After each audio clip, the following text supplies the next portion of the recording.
What's up, party people? My name is Sunny Ray. It's the Sunny Ray Show. I'm back with another interview. This is, I think, the fourth one today. It's been a long day. I've got yet another interesting gentleman. His name is Mir Ali. He's the co-founder of a company called Circles with two Q's in there. He's democratizing social media, turning B2B retention to revenue. Mir Ali, he's going to be sharing how businesses can build repeatable, monetizable sales channels and why the future of social media belongs to communities and not platforms. So with that said, Mir, how you doing? Doing very good, Sunny. Thank you for having me on the show.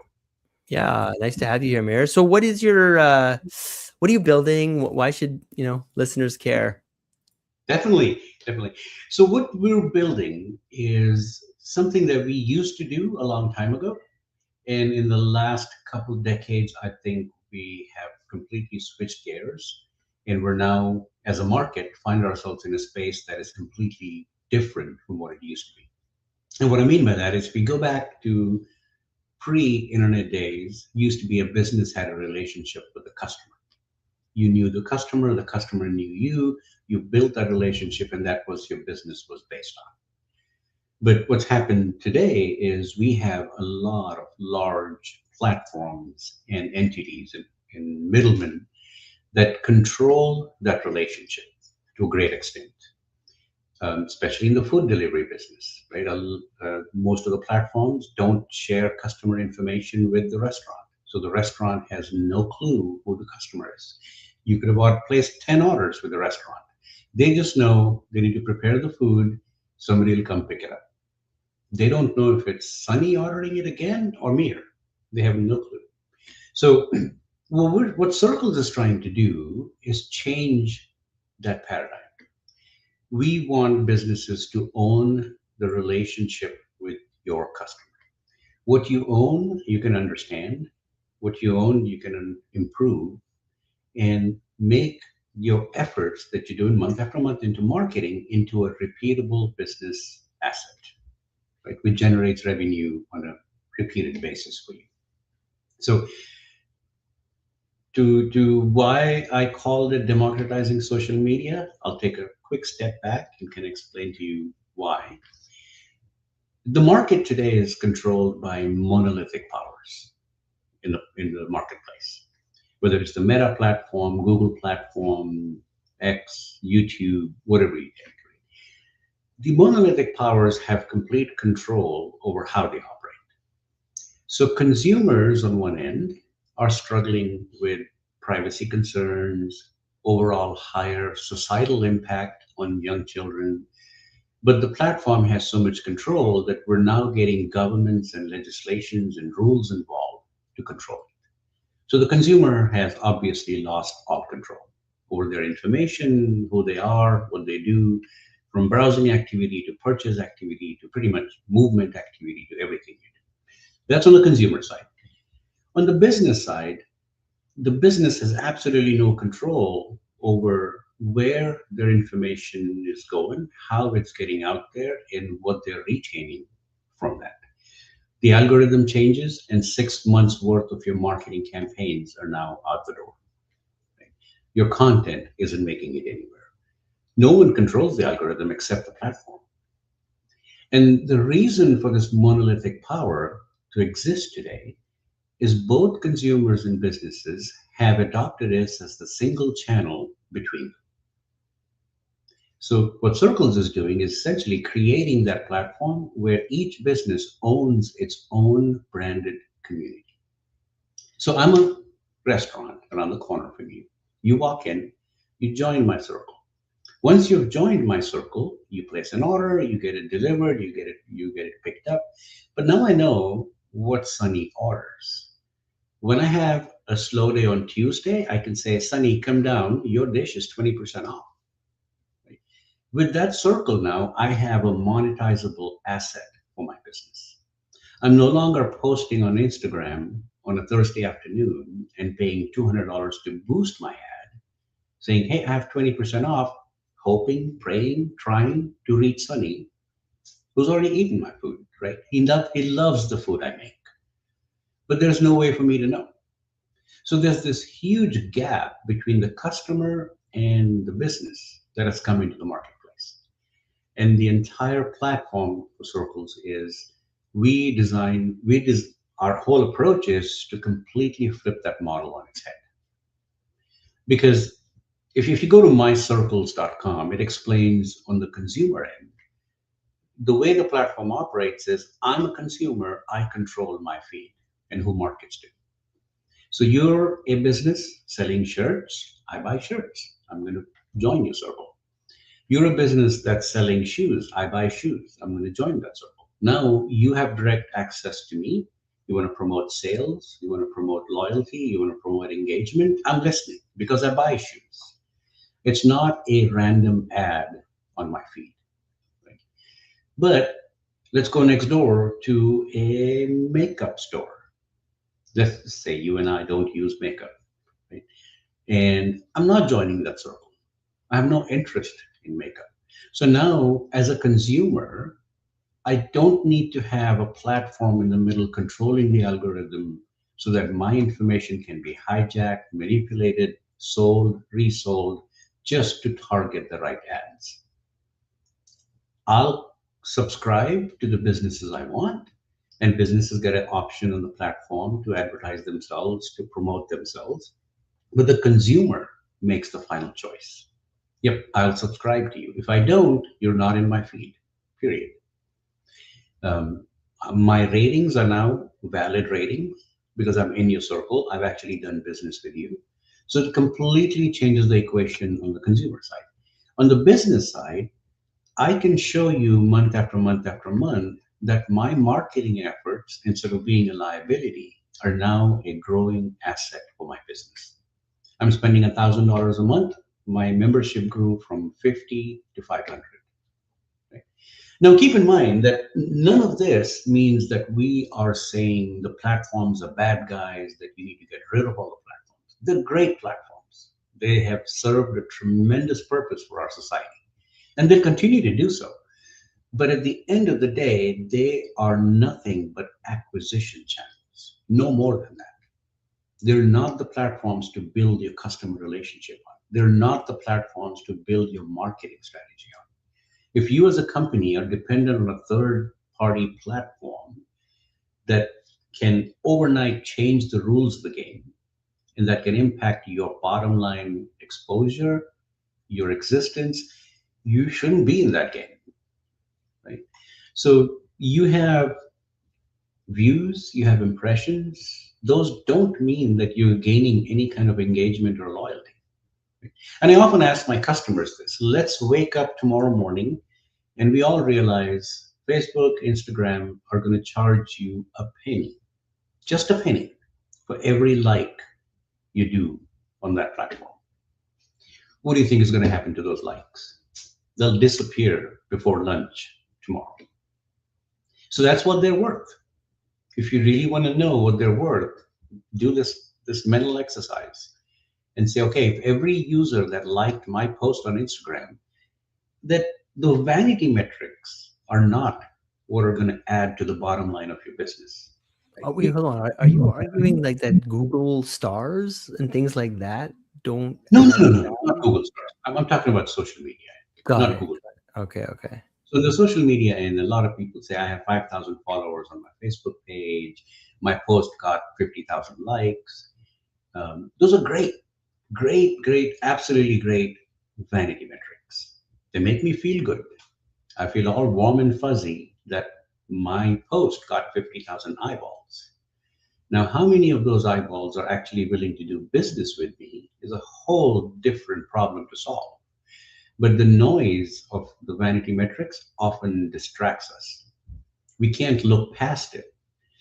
Business owner after business owner that join circles, my question to them is, can you tell me how much of your social media activity is actually converting to business? And most common answer is, hell if I know. I know we do stuff. I know we post stuff. Now you go to the higher end businesses that have a technology team, a website team, a Google expert on staff, a Meta business ads expert on staff. Yeah, they're doing much, much better. right? The complexity, the cost. They are established businesses. They have deep pockets to run it.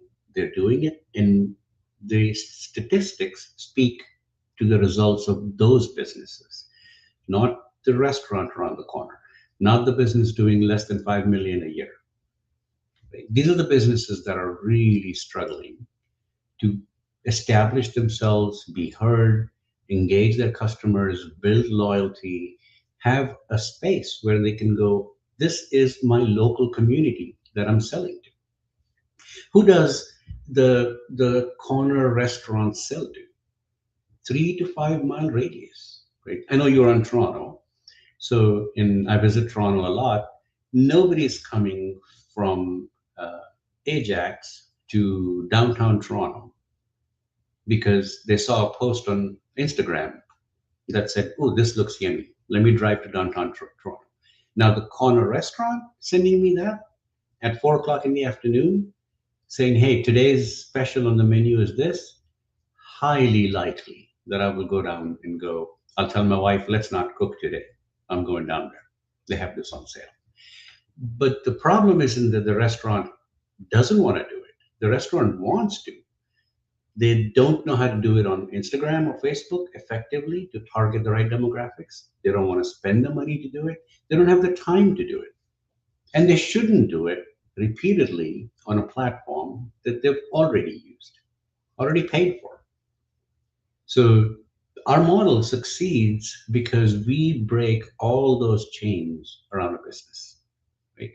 What we're doing is completely opening up that channel directly to your customers. Um, and I'll explain to you why it works from a different perspective, right? If you think about the selling cycle, we all buy stuff. We don't buy because we saw an ad. There are many steps. If you peel off the layers for buying, you're nurturing, you're engaging, and then you're selling at the highest level. Right? So with a middleman controlling the conversation, your chances of nurture, engage, sell are diminishingly low. You're struggling to get through those. And that's why most businesses give up. And if we talk to business owner after business owner, and they essentially say, I would love to stop spending because I don't know what I'm getting out of that, but I don't have anywhere else to go. Where do you go? Mail. You can't mail flyers, right? You can't walk around and give people a business card for your business. None of those methods work. Email, 10% open rate is considered a massive success. SMS, most people hit stop, you're done. So what do?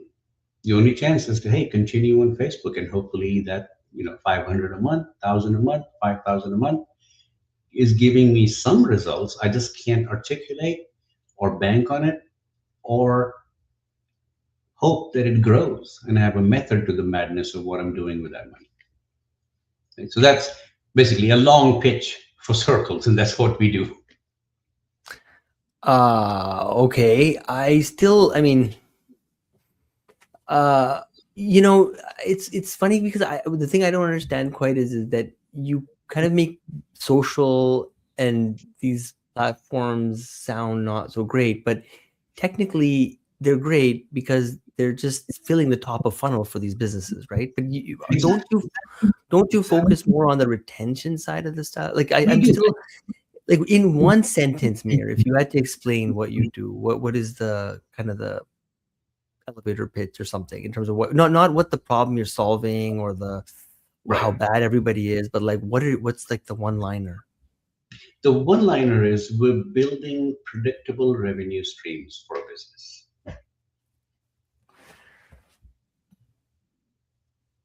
You're Now, building how? because the number one thing we do is by retention, we enable revenue generation. By loyalty, we enable revenue generation. By engagement, we enable revenue generation. But all of those, unlike other platforms, we're enabling all of that on an asset you own. Okay, that's fine. But is it a CRM? I mean, I've been using CRM for 20 years. It sounds like to me that's what a CRM Simplest does. on the back end, yes. It's on the back end, what you work off of, what we call the hub, is similar to a CRM. It Okay. has So you're a contacts in it. CRM for you're a CRM for B2B, right? For B2B businesses. Is that B2B or kind of like B2C. We do or for retail. B2C or B2C as We well? do Got it. Got it. Cool. any And business. what's unique and just in short, Omir, what's unique about what you're building versus let's say Salesforce or Salesforce is just such a headache, but there's tools now, you $20 a month you pay or whatever, maybe you vibe code something. But what do they get by using your tool? So we're the only tool in the market that has a front end and a back end. So But even that, I Salesforce.com. don't know. I don't understand what that means, right? Like every Let tool me I use, expand. Salesforce has a front end and a back end as well. It does, but let me expand on that a little bit. From a business perspective, I'm a consumer. I walk into your business. You have a store, let's say. You have a business, whatever it is you do. I walk into your store. Whether using Salesforce.com, HubSpot, Sprout Social, there are a dime a dozen companies now. You Google it or Chat GPT it, you get 20 options. I wouldn't know what you're using. It never touches me. Whatever back-end system you're using. Now, the technical back-end, front-end jargon, don't let that confuse you. What I mean by that is here's a business. There's a back-end to that business. I'm doing my CRM, I'm doing my email marketing, I'm doing my SMS marketing, I'm doing my social media, I'm doing my engagement, I'm doing my revenue channel building, I'm doing everything I'm doing is in the back end. Whatever tool you use, Salesforce.com to now Okay. there are some free ones, right? None of them have a front end. So where's your customer in those tools? Not a name on a list. That's not a customer. Circles has a front end mobile app where the customer is engaging with you directly with your business on the Circles platform.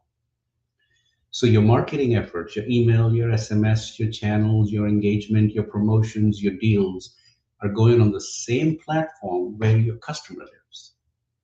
So if you download the Circles app, you do business with me as a business, you're engaging with my content on Circles. So now everything I'm doing, I'm building an asset that has Sunny in it. Now Sunny is a customer for me on my platform, not one of 10,000 people on a list that I can click on and say send emails. Right? Worked. Like that's why if you look at our website, it actually says email marketing exciting in 1996. Right? Today, no.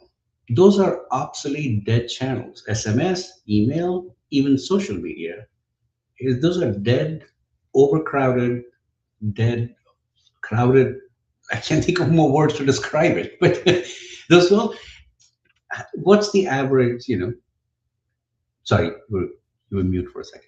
Yeah, there okay. So again, so like I find you like flip-flopping between like like acquisition and retention, right? So are they dead? Meaning like Google is not dead. It's the biggest company No, in the no, no. world. Facebook is a massive company. And if I was a restaurant, for example, I might want to have a Facebook group because everybody's already on Facebook, right? Like they don't need to sign up for my app or for, Circles app, right? It's just easy.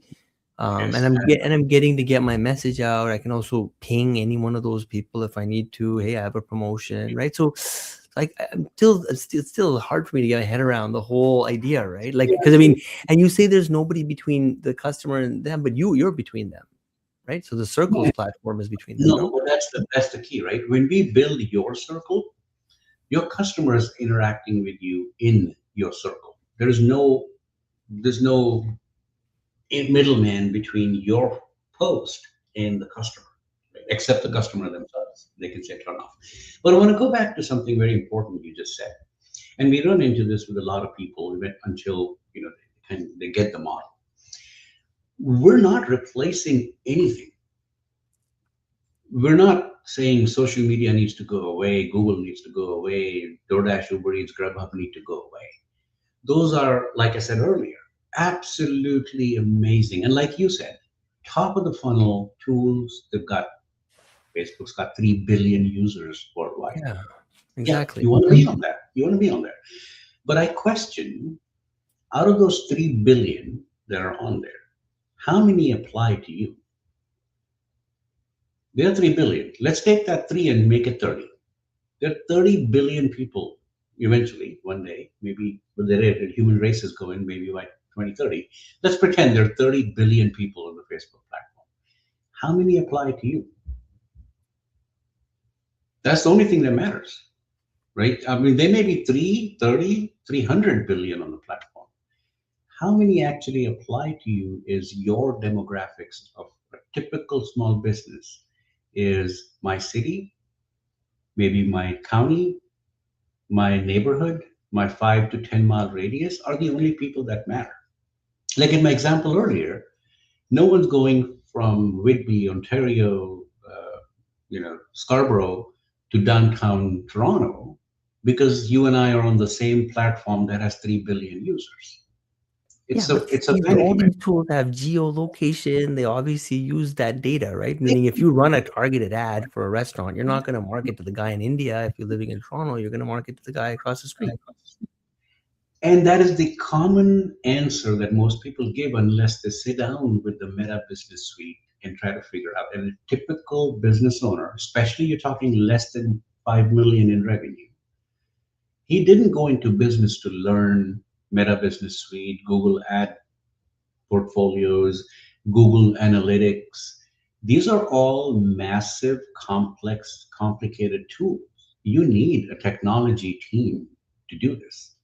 What is the average 8 out of 10 business owners that say, I'm going to go onto Facebook? And let's not, I'm not saying these are bad things. They're very good things. We're misinterpreting the purpose, is what I'm saying. I'm not saying Google Ads is bad. I'm not saying Google is bad. I'm not saying Meta is bad, or X, or TikTok, or YouTube, or any of them. They're amazing, wonderful tools, and we need it because that's where everybody is. Right? But let's not misinterpret what they're supposed to be. They're top of the funnel acquisition channels for presence, not to build a business on. So Sounds Yeah, sounds good, man. Yeah, it's really interesting. It's but I definitely see the problem. Like, if you're talking about retention, and these businesses don't have the resources, obviously, internally to learn all these platforms and all that, right? So, but wouldn't they have to learn your platform? no, we're actually a managed services platform. So, got it. Interesting, cool. So, I guess maybe tell people where people can learn more about circles, and yeah, we can bring this one to a close, I guess, after that, unless you have any other comments. No, definitely. You can go to circles.com with 2 Qs, CIRQQLES, and the 2 Qs represent the business and the consumer, and they're together. That's why Awesome. we so Well, in the circle is yeah. obviously pun intended. Say, hey, build your circle of influence. As a business, as an organization, as an entity, build your circle of influence. It's your platform, your customer, you have direct access. If you go to circles.com and you look at the business side of it, and you can obviously go to mycircles.com and understand the consumer side of what we do. Awesome. All right. Thank you very much. And thank you all for tuning in. Till next time. Cheers. Thank you, Sunny. Always enjoy your show. Thanks a lot. Yeah. Bye-bye.